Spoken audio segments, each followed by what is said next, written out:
wow, he hasn't picked up the camera in so long, what's he been doing? Well, between the last video and this video, I have since quit my old job. I got a new job. I'm going to be starting that in like a week or so.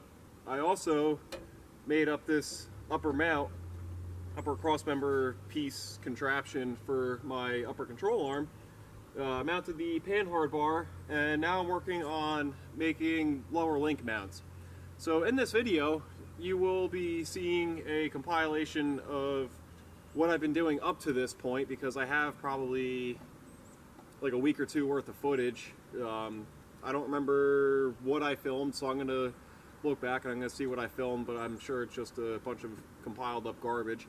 So yeah, anyway, I got some really thick square stock that will definitely be overkill, and I got some 1/4 inch plate. So I'm going to start making my lower control arm mounts. Let's go. Welcome back to I Don't Have a Garage. Okay, so one thing that you want to do before you go to pull your rear is you want to measure the center, or find the center point on your axle housing or axle tube. I just took my caliper here, opened it up, measured the distance, cut that in half, blah blah blah, found the center point, and then you want to dangle your plumb bob here and get it on the center of your dot there, and have your string marked. Then you have your marking for center front to back on your frame. And then when you, I'll video when I go to put the new one in, but there's a lot more measurements that you're gonna have to take when you go to put the new rear in. You gotta measure side to side, you'll have your front and back, and then you wanna get your pinion angle right before you fully set that in. So somewhere in this mess here, I got a jack stand support. Oh, I found one.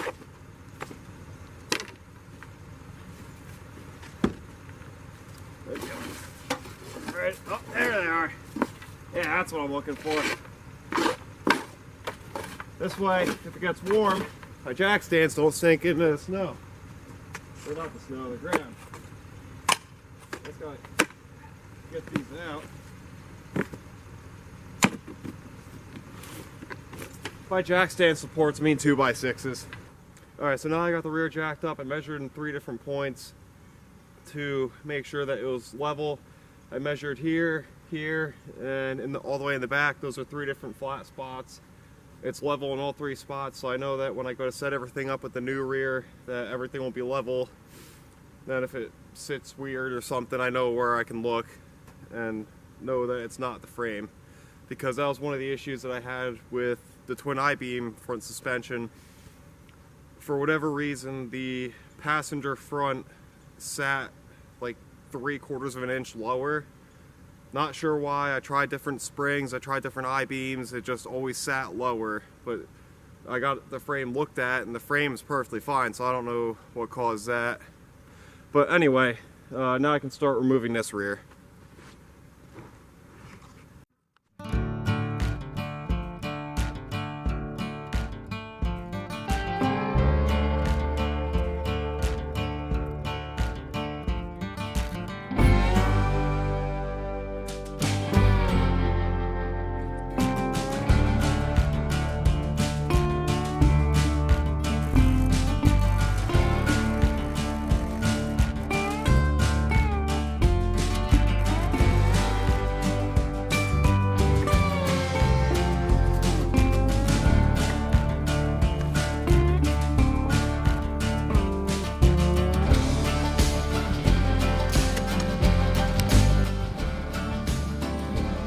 Well, I guess I'm due for a new multi-tool.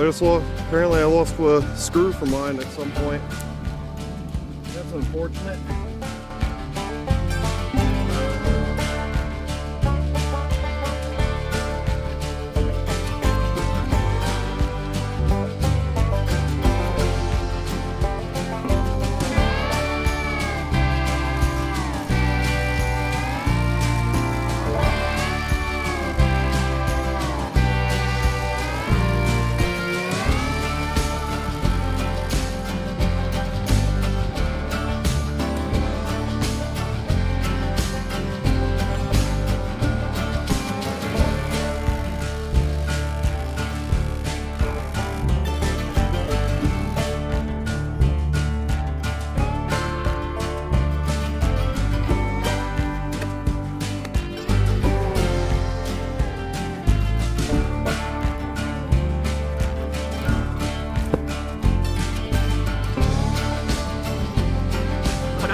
Hey party people, I am back.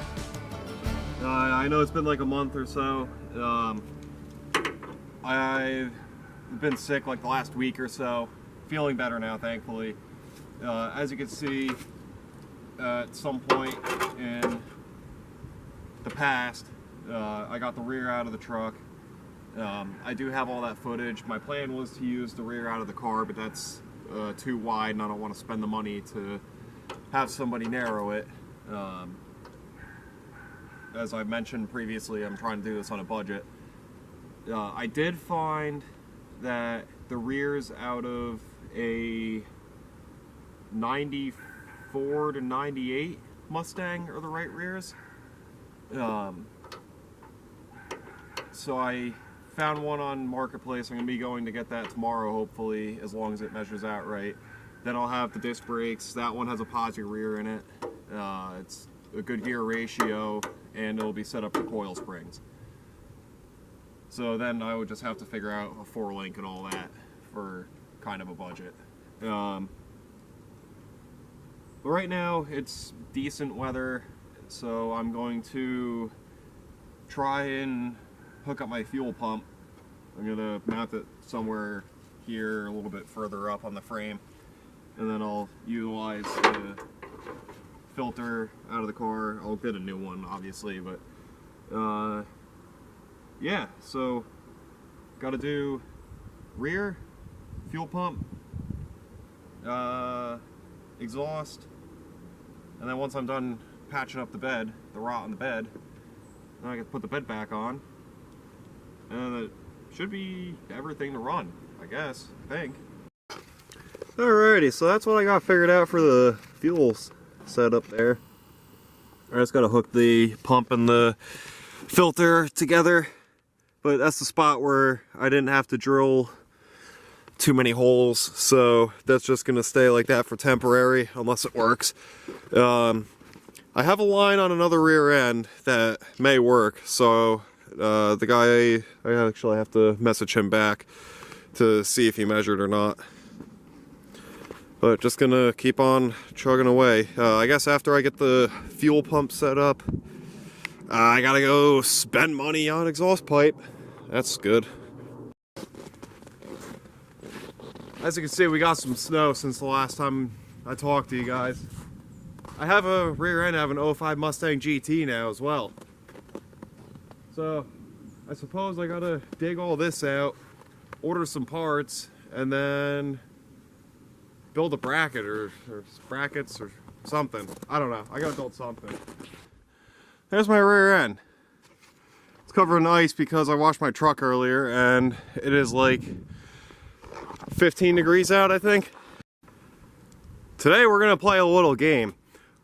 I'm not gonna look at what the last thing I recorded was, but I know it was a long time ago and I've done a couple of things since then, not much though.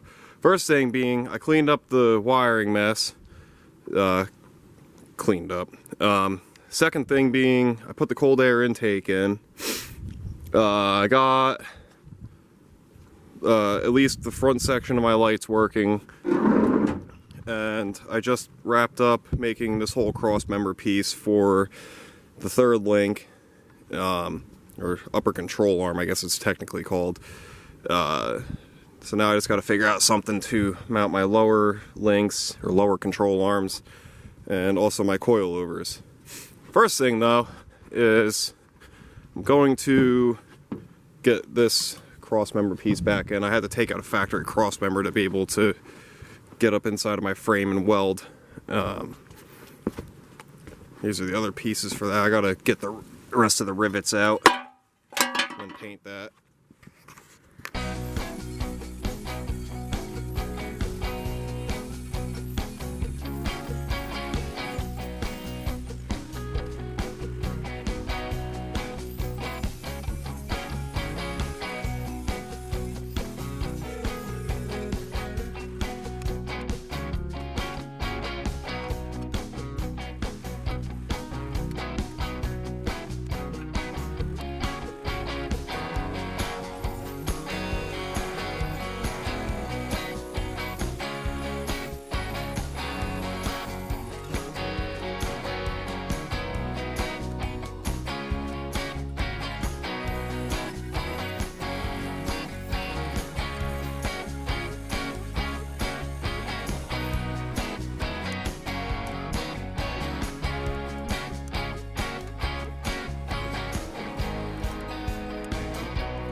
Well, I won't lie to you. In the process of cleaning these pieces up, the flap disc went through my glove and it bit me a little bit.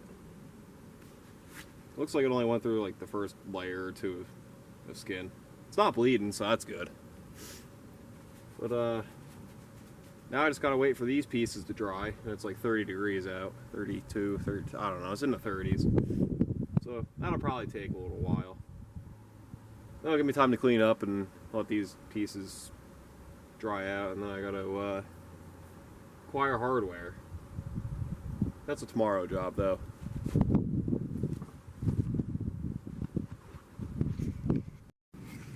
So I've got this whole piece figured out. Now I got the old trusty battery support here. I got roughly the angle that I need. Now I gotta do some cardboard engineering to figure out how I'm gonna mount that lower control arm on both sides. In my time off that I have, I'm gonna try to get as much done on the truck as I can. This way, by the time I start my new job, hopefully I'll be close to done-ish, because I would like to have a decent amount of drive time rather than just a few days or like a week or so before power tour to drive this thing and make sure it's going to be okay. But if it comes down to only having a few days, then it is what it is. I'll risk the probably almost 2,000 mile drive I think it's going to end up being. So what I'm doing now is I'm making pieces that I'm going to fill in the Swiss cheese frame on my truck. In the early 80s, they did the Swiss cheese frames. I think it was like 81 and 82. I could be wrong on those dates. But yeah, they basically made the frames they did make the frames Swiss cheese because they cut out a whole bunch of holes that were about that size to make the lighter weight. I really don't know why they did that, but yeah, where I want to mount the 1/4-inch plate, I'm gonna nut and bolt it to the frame, but conveniently it's right by one of those Swiss cheese holes. So I'm gonna make these little pieces, fill in those holes, and then I'll be more comfortable nut and bolting it there. So essentially what I'm talking about, the Swiss cheese, is that's what Ford did. I believe it was 80 to 81 or 82. They put all these holes down the side of the frame. So I need to plug up these two holes on both sides. This one's slightly smaller, so I have to do a different piece for that. But yeah, I'm just gonna grind that down, weld that plate in, do the same on the other side for all 4 holes. And then I'm gonna take that 1/4-inch plate, that's gonna sit right about there. I'm gonna nut and bolt, and then maybe do 2 more in the centers just to make sure it's sturdy. Then I'm gonna take that square stock, weld it coming out, and then do 2 pieces that come down, and then I can mount my lower mounts on there. And just like that, those 2 holes are plugged. You can kind of tell where I welded them in, right there and right there. But tomorrow, when it's a little bit lighter out, I'm gonna start mocking up my plate here with my square stock. So what I got going on here is, as you can see, I got the center plate. The center of the plate is right there. And then that's about where I want my square stock to sit. So that's gonna hang out there a little bit, and I'm trying to keep it as close to the frame as I can. This way it's not so much leverage hanging down off of it.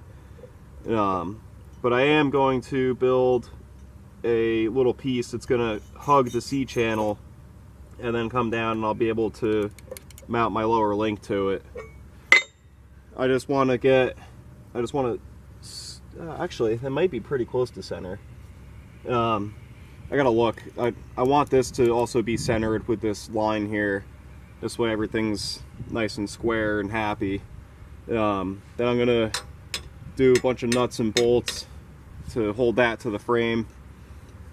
And we should be pretty good after that, I'm thinking. I'll definitely be the first one to let you know if it ends up bending and snapping when I go to drive the truck for the first time. So that's where I'm going for this right now. Tomorrow, I gotta get going, but tomorrow I'm gonna cut this piece out and then kind of sandwich that in to make a mount. It'll make more sense tomorrow when I have it actually on there. First time stick welding in a long time though. Came out okay. It's definitely structural. So I'm thinking that if I follow these lines here, cut these two corners out here, then I should be able to flip this one around and then just kind of make that sandwich piece on this angle here, and then I can slide the lower link into there. It'll make more sense once I have it all together and see if it actually works or not. Voila, it's done. This is what I was talking about with having the piece wrap around. So I cut out the squares at the bottom, then I turned those into my lower link holder, and then I just kind of capped off the top, and I think that'll be enough. It's made out of 1/4-inch steel all the way around except for this little piece here, that's 3/16. But I think that'll be plenty strong enough to hold in the lower links. If not, I'll be the first one to let you know. So I'm going to wrap that up for today because I have a lot of footage to go through, and tomorrow I'll start a new video and I'm going to figure out how to mount my coilovers because I got the lower links, panhard bar, and the upper link done. So with that being said, thank you all for watching, and please consider to like and subscribe. You know, that little subscribe button next to my name. It's not going to bite you. It's free. Doesn't hurt. You know, just lets you know if I post a video or something. Alright, well, this is getting awkward. Goodbye.